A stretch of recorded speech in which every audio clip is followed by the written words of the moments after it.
Welcome, everyone, to this briefing brought to you by the Israel Defense and Security Forum, IDSF. In Hebrew, our name is Bitronistim.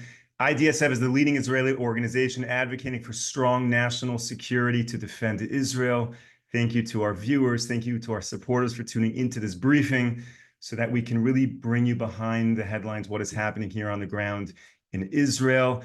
I know a lot of our viewers have been messaging me over this past week. What happened to the regular schedule of briefings? We've been going strong for a year now, and I do have to apologize due to some travel schedules. We just weren't able to get all of the briefings out as usual. And compounded with that, we had some email communication challenges, and therefore we couldn't properly inform you all. But it's amazing to have so many viewers and supporters so dedicated and committed to these briefings that when we weren't online, you reached out and you asked, hey, is everything okay? Where are you? So I'm glad to say we are back on track right now, and hopefully we are going to now be resuming our regularly schedule of briefings Monday, Tuesday, Wednesday, and Thursday. Now that the clocks have changed both in Israel and the US, we're back at 10 a.m. Eastern time, 5 p.m. here in Israel. I have no doubt that many of you are thinking about the US elections right now. You're probably wondering who is going to win. You're probably wondering what implications there are for the US elections, be it in the White House, be it in the House and Senate, for Israel and Israel's national security. So therefore, today's briefing, that is what we are going to speak about. And I'm very pleased to be joined by Elie Pieprz, who is the Director of International Governmental Relations for IDSF. He's on the ground working to make Israel a safer place. So whenever I have a question about US policy and politics, I go to Elie because he's not just an analyst. He doesn't just read the news, but he's working with the diplomats. He's working with the members of the House, the Senate, and the administration. So Elie, it is a great pleasure to see you today on the briefing. Moshe, it is a pleasure as always to be here. Glad to see you back in Israel, and a great opportunity to speak with all of our supporters throughout the world on this very momentous and really historic day. Decision 2024, as it's called in the States, but U.S. Election Day. We have this election, every election in the U.S., we always say this is, very hugely significant, the most important election. Hard to say that this election taking place while Israel is actually at war does not once again just up the ante, and it is absolutely quite substantial, quite significant, and looking forward to the results later this evening. Elie, let's jump in with just a tough question. Israel has been a strong state since 1948. There has been a U.S.-Israel alliance since 1948. Whatever president comes in and out of the White House, Israel is strong. Tell me, does it matter who wins this election in the U.S. or the Israel-U.S. alliance? Well, definitely. Thank you, Moshe. I would say you definitely want to make sure that all of the paid political consultants don't get that answer, because they a lot of money on this campaign, and I'm sure all of you have seen a lot of ads online, on TV, etc. Ultimately, in all elections, they are extremely consequential. This election really has the ability, and it will change and will alter Israel's approach. What's important to understand is that Israeli national security, now in a post-October 7th mindset, as Israel is, we look at national security in a very different way. And as you can tell, Israel has been a little bit more comfortable and a little bit more flexible when it comes to upsetting even our allies. Frankly, Israel's approach to the United Nations over the last few weeks has been very refreshing, something that Israel has been very hesitant to do other than in limited situations. And I would argue, as we move towards a new administration, which will take office in late January, the question is, will Israel be facing an administration that is cooperative, is collaborative, views the alliance as something to expand, or or will it be an administration that sees Israel in a more confrontational manner? Still in lie, still interested in working with Israel, making sure that Israel is alive, but on the other hand, sees Israel as difficult, as sort of an annoying brother that has to be dealt with, but it's one that we will continue to see friction, as we did see in the Biden administration. Those two differences are quite substantial, and it's not just substantial for Israel; it's substantial for Israel's enemies. If I am one of Israel's enemies, if I'm Iran, and I'm looking at this election, what the results of the election will impact dramatically how they approach things. In the short term, if Biden wins, if Harris wins, there's a very good chance that we may see them speeding up, trying to become nuclear as quickly as possible, and to become as much of a threat to not just Israel and not just America, but frankly to the Western democracies, to the West, and to the civilized world. And if that were to happen, that would require both Israel, hopefully the U.S., and hopefully others to try to prevent that. So I would imagine the next few months, November and December and January, will be very active months. On the other hand, Harris wins. I think we may see a slightly different approach where they will see Israel as being extremely vulnerable. An approach where they see that Israel's, after a year where the campaign was very strong, Israel and the pro-Israel forces definitely seem to be on side. It will be interpreted by Iran, it will be interpreted by Iran that if Trump were to lose, this is a demonstration of a lack of support by the American people for Israel.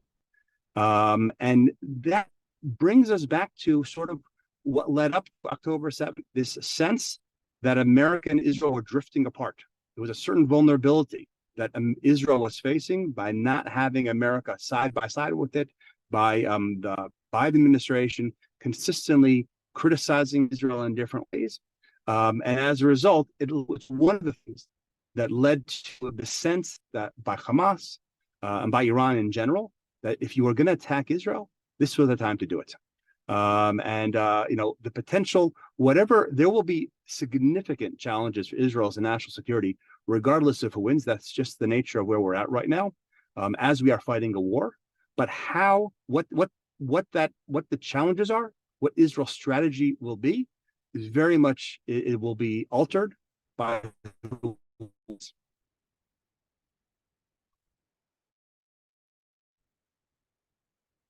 Is there what would you say, Moshe? Is there another follow-up question that you want to from that?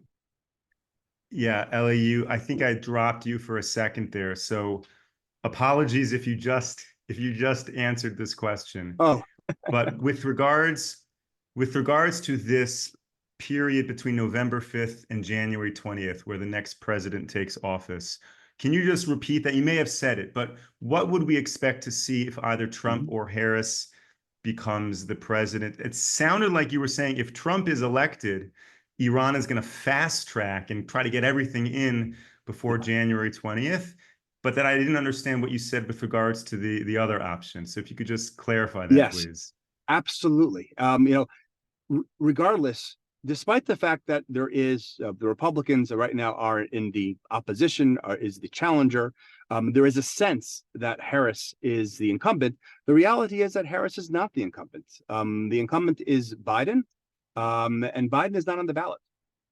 So regardless of who wins, the period from November 6th until January 20th will be what's called a lame duck period, a period where there really is no electoral restraints on the administration, because there will be a new administration coming in, and there certainly will be some differences between a Trump administration and a Biden administration, but even between a Harris administration and a Biden administration. I think what I was getting at was, should Trump win, there's an expectation that Iran will see they've got 2 months to get as much as they want done before they are dealing with a very confrontational Trump. But if Harris were to win, I think we'll see a U.S. that wants to coddle them, wants to embrace them, wants to embrace them to try to stop them from doing bad stuff, which goes back to the Obama years, and is something that I would anticipate they will push a little bit, but probably not push so hard that will force Harris to make a move on January 21st. I think they're going to want to give that an opportunity. They are looking for a lifeline. The maximum pressure that the Trump administration did when they were president, the maximum pressure that the Israeli military has been applying on Iran, the idea of having maximum pressure from a sanctions perspective and from other executive, from other U.S. presidential administration options is very threatening to Iran. And therefore, they understand they'll be in an extremely confrontational role with the new administration. And therefore, they will try to do as much as they can over the next 2 months. And with the Harris administration, the next 2 months may be a little bit quieter, but the next 4 years could be much more challenging. Thank you, Elie. I want to ask you about what issues of national security are on the ballot right now other than Iran. But before I do that, independent of Israel-U.S. relations, you are an expert on all things U.S. politics. Can you just let us know, for those of us who may stay up late tonight to try to watch the results coming in, can you just let us know, when will there be a good indication of who the front runner is? Which states, come in at what point in time? Do we need to stay up for the next 48 hours, or already sometime today will there be an indication of what's going to happen? So, great question. I would say, there's definitely a sense that this is a very close race, and it is. There's no doubt it's going to be a close race. My own perspective is I don't think it is going to be as close as many people are projecting. I think there is a very good chance that we will have a very clear answer tonight, U.S. time. We'll have a clear answer of who is the president. I think the key you want to be looking at is at 7 p.m. East Coast time, we'll have the first few states will be starting to close. Until then, you're going to be hearing exit polling, which basically is getting a sense about turnout. So CNN, Fox News, and others will be reporting the levels of turnout in certain specific districts. If it tends to be more of a Republican area, they want to see 70-80% turnout. If it's more of an inner city area, which tends to be an area that's more supporting Democrats, they want to see are you seeing 70-80% turnout, or are you seeing 50% turnout? That's a very big difference to see the level of enthusiasm amongst the bases of support of each party. So those are the first things that you'll be hearing over the course of the year, over the course of the evening. You won't have complete information until the end of the day because you really won't know. But the first time we start getting results, about 6 o'clock, you'll have, I believe it's Kentucky and Indiana will close. Those are two states that are really not in jeopardy. 7 o'clock, you'll start hearing a number of states will be closing where there are tight races. The biggest one I would say is North Carolina. North Carolina probably is the state, one of the more significant states. Georgia, I believe, closed a little bit later than 7 o'clock. They're both on the East Coast. Those are two important states that Trump probably needs both in order to be able to win. If there's a sense that that he's not getting good turnouts, that's going to be a major problem for him. It'll also indicate that probably evangelical voters are not supporting Trump at the level that Republicans are accustomed to. And that actually has Israeli connotations because for the most part, the Trump campaign has largely avoided a lot of the social issues that animate and excite many evangelical conservatives, issues like abortion, issues like marriage. Instead, they've been relying on the Israel issue to appeal to those exact same voters, but without talking about the social issues, which tend to be a little bit more controversial for many moderate voters. And if the evangelical voters that are heavily represented in both Georgia and North Carolina don't show up to vote, that would be a very poor indication, bad indication for Trump. It would also indicate that Israel is not such a strong issue amongst Republicans right now, not enough to get people to vote if they're otherwise a little bit not excited.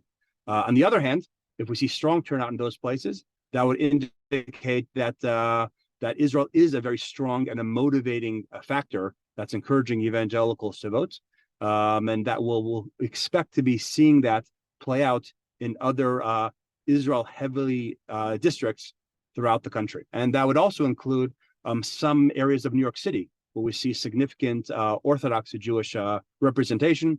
That there also may be an indication, again, not necessarily coinciding with evangelicals, but to see the potency of the Israel issue. And then once we pass 7 o'clock, then you'll start having 8 o'clock. You'll have in East Coast time, you'll see a number of states coming through. But I'd say the first two to be looking at really is going to be North Carolina, Georgia, and then Pennsylvania, which closed a little bit later. I think Pennsylvania closed at 9. Virginia is also a state that closed a little bit early. I don't think that's a state that's in jeopardy, but if it's a lot closer than expected, that also will give an indication. So hope that gives you a quick cheat sheet. Absolutely. Thank you. You've told all our reviewers what time they need to stay up to until tonight. Elie, let me ask you a question. Regardless of who wins the election today, is there any concern that the Biden administration may do things before January 20th to harm Israel's security?